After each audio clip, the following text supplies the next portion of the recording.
Lesson 11, Equations of a Value. We've talked a lot about interest rates, compound and simple interest.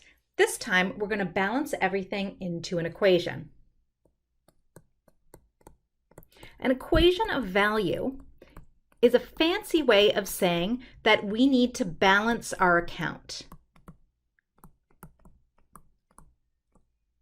So that means that all of the inflows is the same as all of the outflows when we count for interest. In other words, all the money in equals all the money out. Or, in other words, money borrowed equals money paid. Those things balance as soon as we add in interest.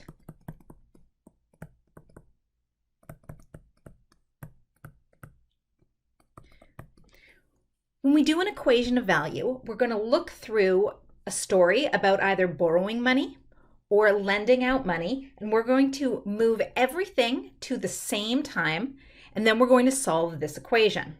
So I'm going to tell you what the basic tools are. The first thing we're going to do is draw a timeline. Those timelines really help. It's hard to do it without. We're going to circle the focal date.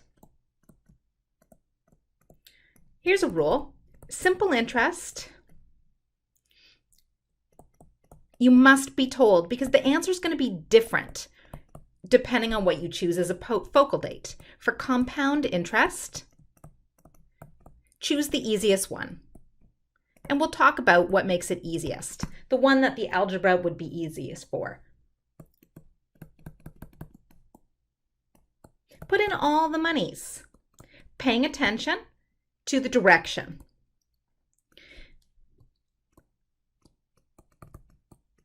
And that really means, did I borrow the money? Did the money go into my bank account? Or did I pay it back and I lost the money? Then we're going to set up equation.